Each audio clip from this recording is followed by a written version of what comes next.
So, I decided to talk about health and beauty. So, I picked a music video by Megan Trainor, and it's called All About That Bass, and it's about having curves and appreciating your body. I also chose the readings. One of them was a suggested reading called Beauty and Health Anthropological Perspectives, and it was by Alexander Edmonds. And then I also chose Plastic Paradise, Transforming Bodies and Selves in Costa Rica's Cosmetic Surgery Tourism Industry. And that was by Sarah Ackerman. I chose to do this because health and body issues and beauty can be unique for each culture. Many cultures have similar beauty ideals, but each individual has the potential to think that different things are healthy or beautiful. I decided to talk about this because beauty and health, in many circumstances, are connected. Like, health can be seen in each culture as being, like, very important or somewhat important, but sometimes beauty is seen as a prerequisite for health.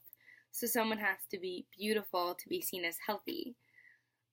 Therefore, in many cultures, a beautiful person is also a healthy person. The video that I used is very interesting. All of her lyrics talk about how she's a curvy girl and she doesn't look like a Barbie, and if you want her to, then she says don't waste your time. She discusses that her body size is not the norm of what people think are beautiful, and it's not skinny. Because a lot of people in Western society think that to be skinny is to be healthy, or to be skinny is to be more beautiful. But she says that, she can still shake it, she can dance, and she dances in her videos, and not be ashamed of herself or her weight. And she still thinks she's a beautiful person. Her lyrics are saying that she's actually pursued by men, and that they're interested in her to find her and find her attractive, and it's because of her curves. And I feel like that's something that stereotypically women don't think about. They think, oh, I need to lose weight to be healthy.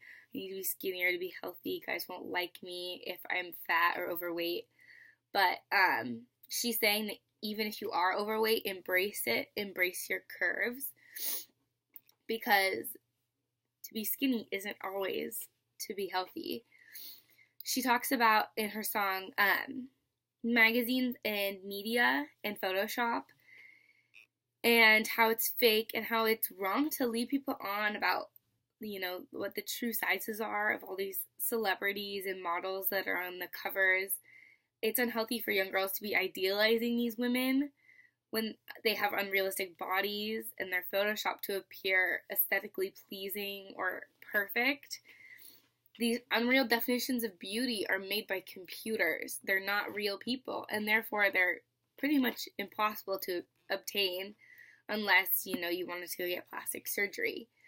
But that's something that makes plastic surgery more popular, is it's really big with the celebrities and, girls that maybe are looking up to someone who's a celebrity or a model might feel like, they're not worth as much if they're not as beautiful. And it gets into all these, psychological issues, and mental health comes into play. Because if you're too caught up in what your appearance is, you might actually end up being unhealthy or doing unhealthy things to alter your body, such as, eating disorders. And in the song, she tries to tell everyone, they shouldn't have to worry about being curvy. They shouldn't have to worry. They should love their size and love their bodies. She says, yeah, my mama, she told me, don't worry about your size. She says, boys like a little more booty to hold at night. And by making this comment, she says, she's kind of showing that boys out there like curvy girls. Some of them probably like curvy girls better anyways. So girls shouldn't have to worry so much about their weight and try to fit into these Western ideals of what it is to be a beautiful girl. She says also, You know I won't be no stick figure silicone Barbie doll, so if that's what you're into, then go ahead and move along. And by this, she's saying, you know, hey, I'm not a Barbie. I'm a real person with a real body and real curves. And she's kind of just warning guys, like, if that's what you want, if you want someone that's a Barbie, that's not me. So don't even worry about it. Her music video actually features curvy girls as the backup dancers instead of, you know, the stereotypical, like, skinny dancers. And it's actually interesting. There's a skinny girl featured in the video who seems to be, like, really disappointed that she doesn't have curves. And in fact, there's a scene in the video where she gets photoshopped into a curvier version of herself. So the before is like her when she's skinny, and then afterwards she's curvy. And so I wanted to connect this song to two articles that talk a lot about body image and size. So the first one I was going to talk about is the Beauty and Health article. And this one I thought was very, very interesting.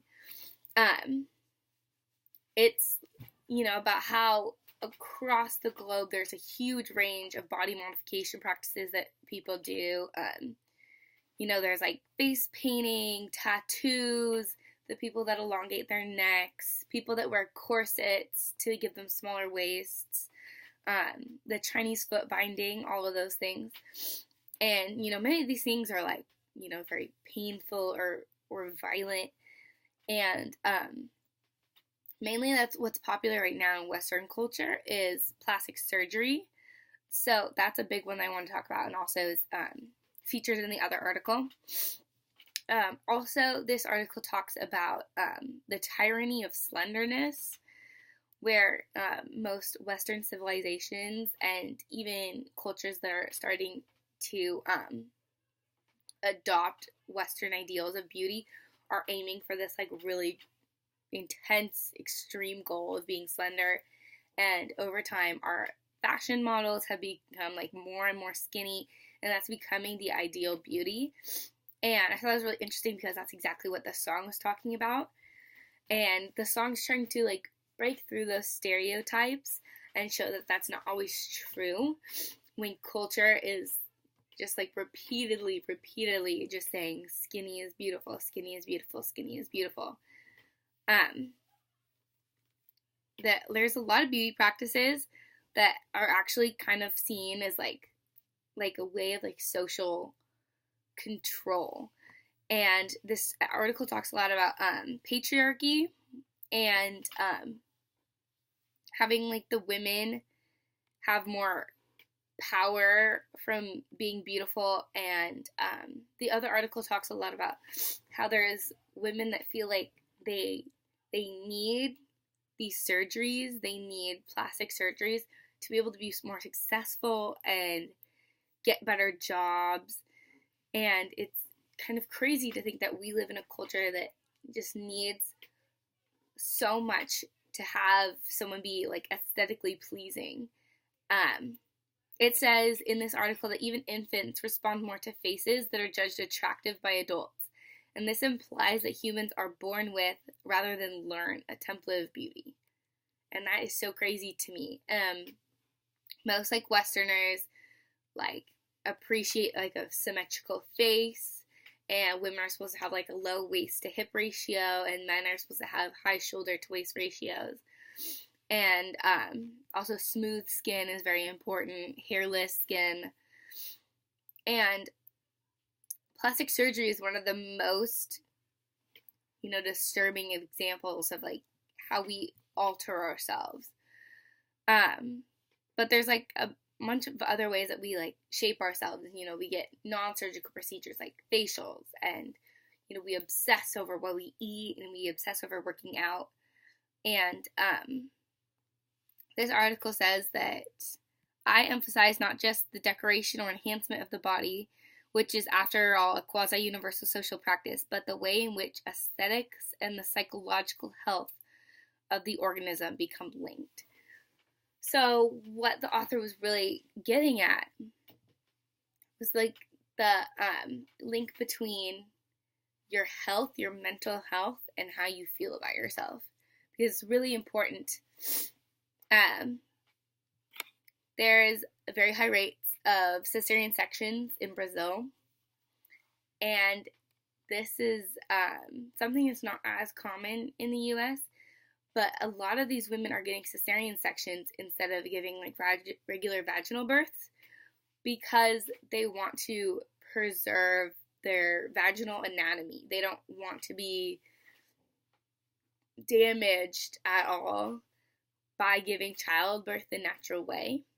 And so it's really interesting that some mothers would even go to the lengths of doing something like unnatural with the birth of their child to preserve themselves. And also it's common in Brazil that women who are, going under the knife already for the cesarean section just ask their doctors to just give them liposuction while they're under. It's kind of like a 2-in-1 kind of thing. So they'll get lipo like right after they've undergone childbirth. And also this article said that OBGYNs advise pregnant women to minimize weight gain during pregnancy for aesthetic as well as health reasons, and to reduce the need for referral to plastic surgeons for postpartum corrections. And I thought that was really interesting that it said that they would advise pregnant women to minimize weight gain, because it really shouldn't be about how your appearance is when you're pregnant, because I feel like in the case of pregnancy, being like overweight does not mean unhealthy. Being overweight means like you're carrying a child. You should have more weight on you. But they want to minimize weight gain so that women are more aesthetically pleasing after their pregnancies. And it doesn't seem to take into account like the natural weight gain that you need to have in order to produce like a healthy child.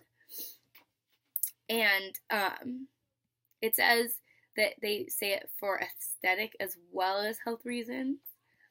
And I understand not becoming like morbidly obese while pregnant, because that would be unhealthy. But it's also unhealthy to try to not gain weight when you're pregnant. And unless you already had weight to lose. But it's really interesting to think about some doctors having different views of culture and values to the point where they like tell mothers not to gain weight during their pregnancy so that they, stay skinnier.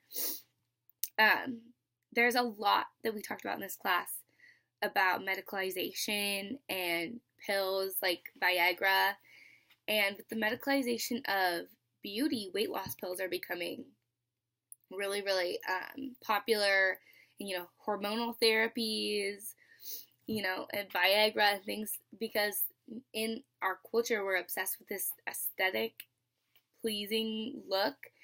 And so in the song, she really combats this, and she's pretty much just saying like, be natural, be yourself. She has a line where she says, you're perfect from head to toe. So she believes that everyone has their own natural beauty, and they don't need to do all these things to try to change themselves. In the medical anthropology article about plastic paradise, it talks a lot about the women and maybe even men who are undergoing these surgeries and how they look to each other for support after like going through these things. And it's so interesting how we need support to feel beautiful. Like we need to feel like we have recognition from others. And this also talks about how as more aspects of human life are understood and acted on through biomedicine, this distinction between enhancement and treatment and between beauty and health are blurred. Because plastic surgery once started out as a treatment. It was for soldiers who, had been badly deformed in war. And it was to treat them so that they, looked normal and they could go about their normal lives. And now it's turned into an enhancement, a way to feel better about yourself, which can also, in a way, be a psychological treatment. But in a way, this really has been blurred. beauty and health are kind of intermixing, and have been treatment are definitely blurred. And surgical procedures are marketed and purchased as a remedy for aging, and overweight as a lifestyle choice. And surgical enhancement is increasingly normalized as a practice of self-maintenance. And you can definitely see this in Western culture, that it's more normal now to have plastic surgery. Like it doesn't really, faze people anymore. I had a girl in my high school for graduation get a nose job. That was her graduation present. And it was widely accepted. No one thought it was weird. No one was surprised. Everyone was very supportive and happy for her. Like, good job, you're going to be more beautiful.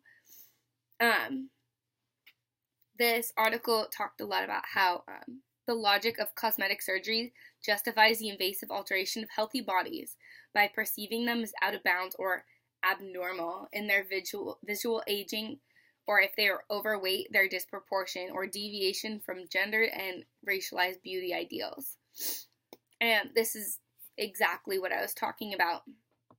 It turns normal people, like healthy, normal people, into people that say, I need to go under the knife, I need to change, I need to fix myself. And sometimes this comes from low esteem or vanity.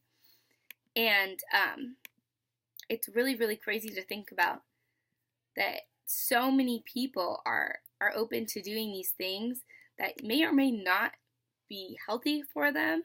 But the nurses in these treatment centers in Costa Rica, they're there and they support people, and they tell them, you made the right decision, you're fine, you're gonna become more beautiful. And it's really, really interesting that it's not seen as something weird, because these are healthy bodies, these are healthy people, and they're already beautiful in their own way, but they want to fit this norm. They see themselves as abnormal, or they see themselves as having something wrong with them, and then they feel like they need to fix themselves. And so these two articles and the songs really all relate to medical anthropology in the way that they show that medicalization and medicine in general has given people an opportunity to affect themselves physically, which affects themselves mentally, and that now it is considered healthy, which is what medical anthropologists study, what is sickness in this culture, what does it mean to be sick, what does it mean to be healthy, what does it mean to be a healthy person. And from our anthropological perspective, to be a healthy person, you need to be beautiful aesthetically. You can't just have a well-functioning body. You need to look the part as well, because the way you look now for people also constitutes how you're doing inside. If you appear bad on the outside, you're unhealthy, you're not normal, you need to be fixed. And I think that's a really interesting perspective.